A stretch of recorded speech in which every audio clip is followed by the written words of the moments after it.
Assalamualaikum warahmatullahi wabarakatuh. Selamat pagi anak-anak. Hari ini kita akan mempelajari tentang ekonomi agrikultur. Ayo, siapa yang pernah mendengar tentang ekonomi agrikultur? Saya, Pak. Ekonomi agrikultur itu yang ada hubungannya dengan kegiatan pertanian ya, Pak? Ya, betul sekali Arsi. Ekonomi agrikultur merupakan upaya peningkatan perekonomian dengan memberdayakan sektor pertanian. Agrikultur merupakan kegiatan pemanfaatan sumber daya hayati yang dilakukan manusia untuk menghasilkan bahan pangan, bahan baku industri, sumber energi, atau untuk mengelola lingkungan hidupnya.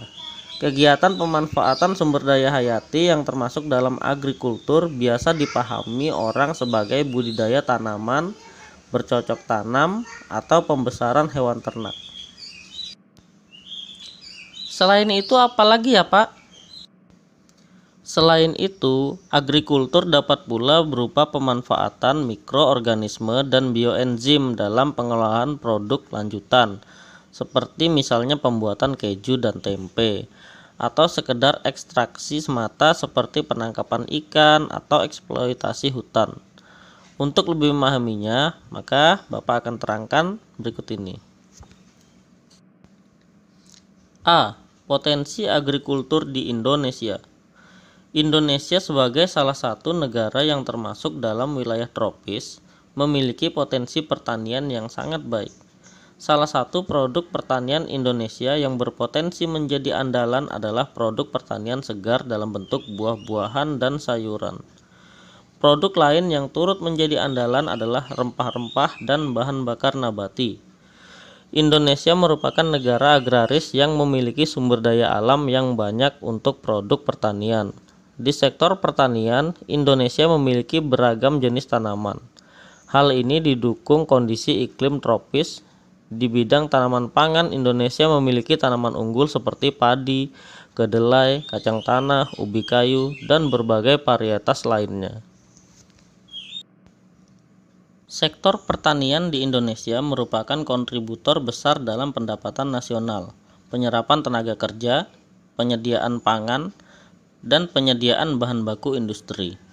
Sektor pertanian juga berperan dalam memeratakan pembangunan melalui upaya pengentasan kemiskinan dan perbaikan pendapatan masyarakat.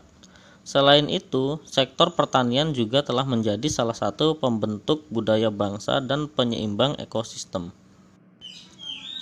B. Peran agrikultur di Indonesia. Indonesia merupakan negara yang kaya akan sumber daya alam. Tanahnya subur. Sampai saat ini, sebagian besar masyarakat Indonesia bermata pencaharian sebagai petani. Pertanian atau agrikultur merupakan sektor primer dalam perekonomian Indonesia. Sektor ini merupakan sektor penting untuk menyumbang hampir setengah dari perekonomian. Selain itu, agrikultur juga berperan sebagai penghasil devisa negara melalui ekspor.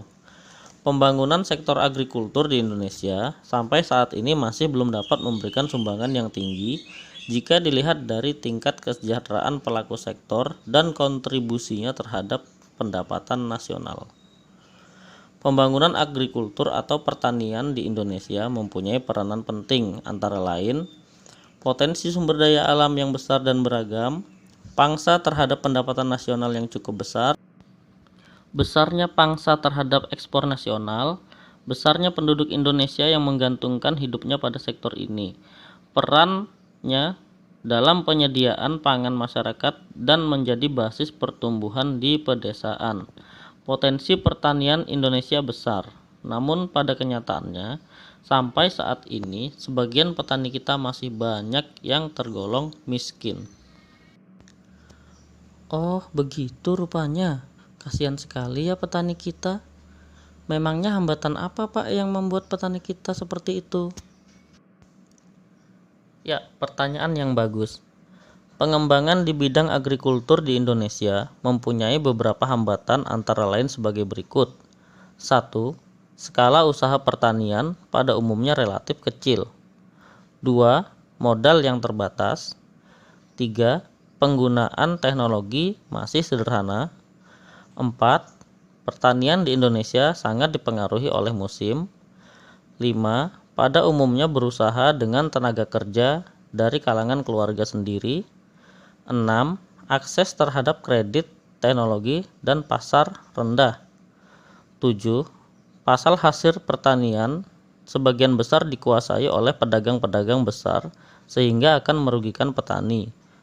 8. Alih fungsi lahan pertanian menjadi lahan non-pertanian. Dan yang kesembilan, kurangnya penyediaan benih yang bermutu bagi para petani. Jadi, hal apa ya Pak yang bisa dilakukan untuk mengatasi permasalahan tersebut? Baiklah, beberapa strategi yang dapat dilakukan pemerintah dalam mengembangkan agrikultur di Indonesia antara lain: A. Eco-farming. Strategi eco-farming merupakan peningkatan sistem budidaya di sektor pertanian yang ramah lingkungan dan terintegrasi dengan kearifan lokal di setiap daerah di Indonesia. B. Distribusi pupuk secara merata. Strategi yang kedua ini merupakan distribusi pupuk secara merata di seluruh wilayah Indonesia. Langkah yang ditempuh dalam strategi ini adalah petani diminta menjumlahkan kebutuhan pupuk untuk kebutuhan tanamnya per hektar selama 1 tahun. Dengan cara ini, pemerintah akan mengetahui kebutuhan pupuk selama 1 tahun sehingga dapat menyediakan stok pupuk sesuai dengan kebutuhan petani. C. Perbaikan irigasi. Pertanian yang berhasil tidak lepas dari baiknya sistem irigasi yang diterapkan. Oleh karena itu, pemerintah mengusahakan keterjaminan ketersediaan air untuk pertanian dengan perbaikan atau pengadaan irigasi yang baik. Strategi lain yang dapat dilakukan di sektor agrikultur atau pertanian adalah melakukan pembangunan dan perbaikan berbagai sarana sektor pendukung pertanian, serta pembukaan lahan baru sebagai tempat yang dapat membuka lapangan pekerjaan baru bagi masyarakat Indonesia. Mutu sumber daya manusia yang mampu memberikan konsultasi bagi petani dalam meningkatkan produktivitasnya perlu ditingkatkan. Hal ini merupakan bentuk dukungan bagi petani untuk tetap mempertahankan usahanya di sektor pertanian. Tanpa adanya dukungan, akan semakin banyak tenaga kerja dan lahan yang akan beralih ke sektor-sektor lain yang lebih menarik. Strategi selanjutnya adalah mempersiapkan sarana dan prasarana pendukung bagi sektor lain yang akan menyerap pertumbuhan tenaga kerja di Indonesia. Jalan, pelabuhan, listrik adalah sarana utama yang dapat mempercepat pertumbuhan di sektor ini. Sarana tersebut akan mempermudah distribusi hasil panen serta distribusi faktor produksi bagi petani. Nah, bagaimana anak-anak? Apakah sudah memahami penjelasan Bapak tentang ekonomi agrikultur hari ini? Paham, Pak. Baiklah, kalau sudah paham, maka Bapak akhiri perjumpaan kita kali ini. Wassalamualaikum warahmatullahi wabarakatuh. Selamat pagi.